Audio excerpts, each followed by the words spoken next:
மின்னணு கழிவுகளை வேஸ்ட் குறைப்பதற்கான நடவடிக்கைகள் தனிநபர் அளவில் நாம் எடுக்கும் முடிவுகள் முதல் அரசு மற்றும் உற்பத்தியாளர்களின் கொள்கைகள் வரை பல நிலைகளில் உள்ளன.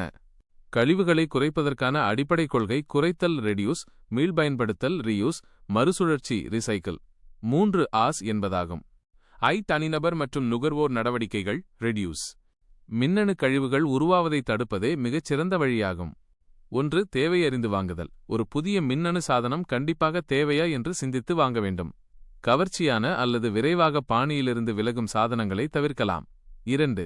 தரமான பொருளை தேர்ந்தெடுத்தல். நீண்ட ஆயுள் கொண்ட நீடித்து உழைக்கும் தயாரிப்புகளை தேர்ந்தெடுப்பது அடிக்கடி மாற்றும் தேவையை குறைக்கும். 3. சாதனங்களின் ஆயுளை நீடித்தல். பாதுகாப்பு கவர்கள் மற்றும் ஸ்கிரீன் புரொடெக்டர்கள் பயன்படுத்துதல். சரியான சார்ஜர்களை பயன்படுத்தி பேட்டரி ஆரோக்கியத்தை பாதுகாத்தல். தேவையில்லாத போது மின் இணைப்பை துண்டித்தல். 4. சாதனங்களை சேமிப்பதை தவிர்த்தல். Avoid hoarding. பழைய வேலை செய்யும் சாதனங்களை வீட்டில் மூலைகளில் போட்டு வைக்காமல் அவற்றை உடனடியாக மீள்பயன்பாட்டுக்கு அல்லது மறுசுழற்சிக்கு அனுப்ப வேண்டும். 2. மீள்பயன்படுத்துதல் மற்றும் பழுதுபார்த்தல். ரீயூஸ் மற்றும் ரிப்பேர். சாதனத்தை தூக்கி எறியும் முன் அவற்றின் ஆயுளை நீட்டிக்க முயற்சிப்பது. 1. பழுதுபார்த்தல் ரிப்பேர். சிறு பழுது ஏற்பட்டால் புதிய சாதனம் வாங்காமல் அதை பழுது நீக்கி பயன்படுத்த வேண்டும். இதற்கு ஆதரவாகவே இப்போது பல நாடுகளில் ரைட் டு ரிப்பேர் சட்டங்கள் வந்துள்ளன. 2. மீண்டும் பயன்படுத்துதல். பழைய மொபைல் போன் அல்லது டேப்லெட்டை வீட்டில் இசை கேட்கும் கருவியாகவோ சிசிடிவி கேமராவாகவோ அலாரமாகவோ பயன்படுத்தலாம். அலுவலக சாதனங்களை சரியாக செயல்படும் வரையில் பயன்படுத்துவது. 3. தானம் பை விற்பனை செய்தல். டொனேட் பை செல்.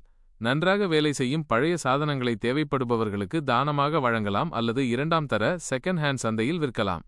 இது கழிவு நிலங்களுக்கு செல்வதை தடுக்கிறது. 3. முறையான அப்புறப்படுத்துதல் ரிசைக்கிள். சாதனத்தின் ஆயுள் முற்றிலும் முடிந்தபின் எடுக்கும் நடவடிக்கைகள். 1. மறுசுழற்சி மையங்களை பயன்படுத்துதல். மின்னணு கழிவுகளை மற்ற குப்பைகளுடன் கலந்து எறியாமல் அங்கீகரிக்கப்பட்ட மின்னணு கழிவு சேகரிப்பு மையங்கள் வேஸ்ட் கலெக்ஷன் சென்டர்ஸ் அல்லது மறுசுழற்சி நிறுவனங்களிடம் மட்டுமே ஒப்படைக்க வேண்டும்.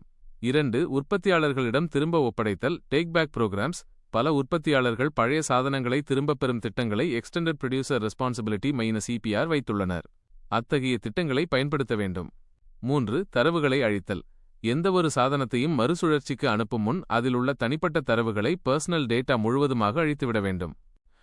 அரசு மற்றும் உற்பத்தியாளர்கள் கொள்கை நடவடிக்கைகள். 1. உற்பத்தியாளரின் பொறுப்பை நீட்டித்தல். EPR உற்பத்தியாளர்களே தங்கள் தயாரிப்புகளின் கழிவுகளை திரும்பப் பெற்று முறையாக மறுசுழற்சி செய்ய சட்டப்பூர்வமாக பொறுப்பேற்க வேண்டும். இந்தியாவில் மின்னணு கழிவு மேலாண்மை விதிகள் 2022 இதை வலியுறுத்துகின்றன.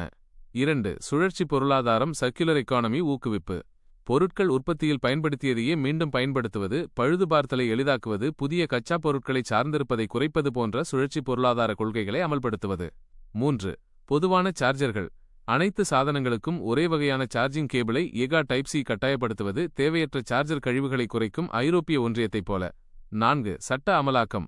மின்னணு கழிவுகளை முறைசாரா வழிகளில் எரித்தல் அல்லது நிலத்தில் புதைத்தல் போன்ற அபாயகரமான நடவடிக்கைகளை தடுக்க சட்டங்களை கடுமையாக அமல்படுத்துதல். 5. விழிப்புணர்வு ஏற்படுத்துதல். மின்னணு கழிவுகளின் பாதிப்புகள் மற்றும் சரியான முறையில் அப்புறப்படுத்தும் வழிமுறைகள் குறித்து பொதுமக்களுக்கு அரசு தீவிர விழிப்புணர்வு ஏற்படுத்த வேண்டும்.